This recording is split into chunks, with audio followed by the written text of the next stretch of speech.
What's good, ladies and gentlemen? I'm Michael. A serious topic today. We're going to be talking about men in their 20s.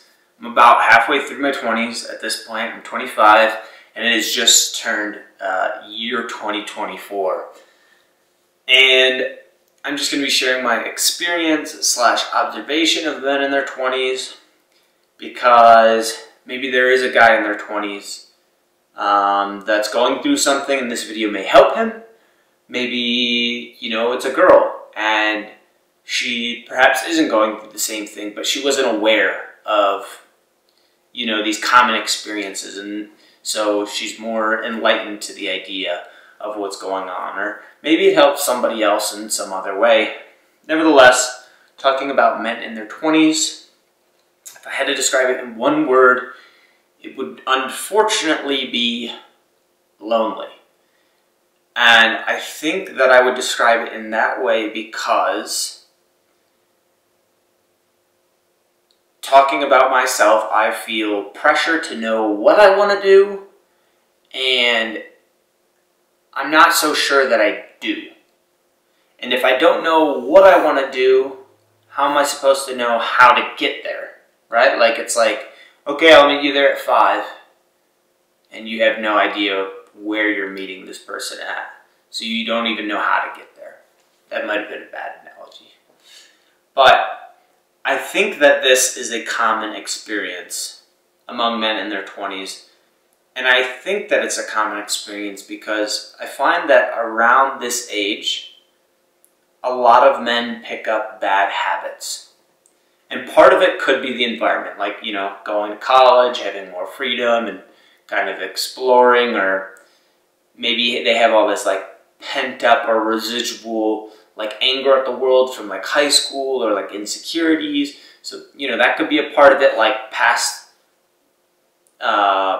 emotion that's just kind of been in the reservoir. Could be the environment, or it could also be their current emotion. More than likely, a combination of all three. But yeah, men pick up, gambling, drinking, alcohol, obviously. They could be smoking weed. They could be doing a lot of things. And I think almost all of these things, at least the ones that I can think of right now, they're not good for your health. And so the question that you might be wondering is, well, then why do you pick up the habit? You don't pick it up thinking that it's going to become a habit. It just more so develops to become a habit. But the reason why you pick it up in the first place, pick it up as in try it, is because it gives you enough of a distraction from the immense pressure that you're feeling in the day-to-day life.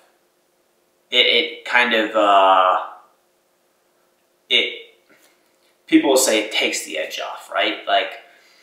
If your mind is constantly here, and imagine this thought that I'm moving with my hand is a red light, you kind of just want that fucking red light to stop blinking at you, right? And I'm speculating here because I am only 25. I don't know for sure, but I would imagine that a lot of men don't actually grow out of this stage. And the reason why I'm assuming this is because it's not uncommon for older men to still have these bad habits. And you would think that because they've been around longer, that they should have grown out of them. But the truth is that a lot of things you're not just going to grow out of. You have to consciously take effort to change them. They won't change by themselves. And sure, things kind of evolve, but that doesn't ensure that it's going to evolve in a good way. It could evolve in a worse way. And I think that the trajectory that you're headed in is probably the trajectory that you're going to continue in. So, I heard this concept a while ago, and I'm not sure if I shared it on the channel or not. If not, here it is. And if so, I think it's worth repeating. It's that every single decision you make, no matter how insignificant it may seem, is the equivalent of casting a vote for the person that you want to become. And you don't need to be perfect, but if you want to be that guy, the more votes you have for it relative to votes against it, the quicker you'll become that person, or the more likely that you will be that guy, right? And so with your decision, you're either taking a vote for the person that you want to be or for that other guy. And you don't need to win the day, but you need to win your lifespan, right, to be that guy. And you can't just focus on winning the lifespan, because the days compile and they add up a lot quicker than you think. And so you need to really focus on winning the day so that you can win the week, and then the month, and the year, and then your life. So that's the first concept I've heard. The second concept I've heard that I want to kind of share is a concept by Chris with Modern Wisdom.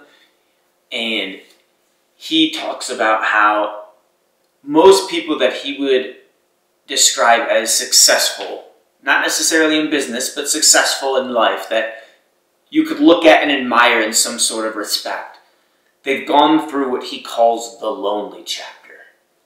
The lonely chapter is the point in which you don't belong to this group, or at least you don't want to be associated with that group anymore.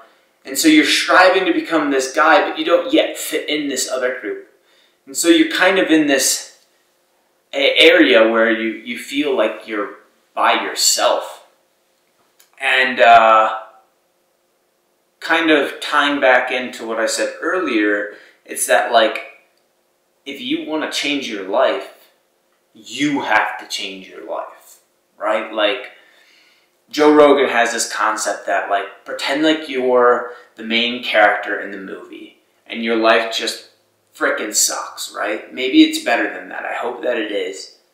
And this is the turning point where everything turns around and starts working for you. But that doesn't just happen automatically. The main character has some sort of epiphany or some sort of idea or decision in his mind that he begins to act on, that leads him in that direction. And if we're tying the two ideas together, the lonely chapter and being the main character in the story, it's that right now, if somebody's recording, like Loki, if somebody's recording everything that you say, everything that you do, every thought that you have, you don't just want to be the main character. You also want to be the author of your story as well. And yeah, so kind of I want to tie this in to some action steps of what I think I should do, and any other guy in their 20s that this may resonate to. Not maybe entirely, but partially. So the first step I would say is determine who you want to be. Then the second step is you set incremental goals or milestones on the way to that overall goal. And that's important because of a video that I released recently, but you can watch that up here. So you have who you want to be, milestones that you can achieve along the way. Then you need to identify the habits in order to get you to that milestone. Step 4, associate your identity with somebody who has those habits. So you're not just somebody who's trying these habits, you're somebody who has these habits. You embody the entire persona of a person who has these habits, who will achieve those things. To be step 5. And then, obviously, you're taking action during all of this time. I would also say that there's going to become a point, depending on your goal, it could be, 10% to your goal, it could be 98% to your goal. I'm not sure where in your progress this will occur, but there's going to be a certain point where you've done all that you can do with the amount of knowledge that you have. And so you will need to seek outwards for help, for guidance, for something. You will need somebody to help. And I don't think that you should just use these people as pawns in order to get what you want, but instead you should be evaluating the people in the sense that you're trying to determine whether this is a person that you want in your life long term. Are they there for a chapter, or are they there till the end of the book? And the reason why I advise this is because if you're able to achieve these goals and you do it all by yourself, maybe, like, let's say you are able to do it all by yourself, at the end of the day, even if you don't have those bad habits, you still are going to be lonely. And so you still are stuck in this chapter in the mid-20s. So you're trying to find people that you can bring around you that have similar goals, and you're not just trying to use them to get what you want, because you want to also help them get what they want. You want a band of brothers, somebody who has similar goals, similar ideals, and somebody that you can experience life with. So you have your partner, you have your community, your band of brothers, and then you have, your blood family. And yeah, those would be my action steps, I think. And so that's kind of where I'm headed. I'm interested to see what anybody watching this video thinks. Maybe they think it's totally irrelevant or inaccurate, or maybe they think it's spot on. Regardless, I want to hear it, so I don't feel like I'm just talking to myself at this camera. I record these videos to be able to refer back to in the future, but also hoping to genuinely start discussion. Like, it would be nice to have a community on here, just like, bouncing ideas off of one another. So that's going to wrap the video up. I did have the idea of doing this cheesy thing, so bear with me.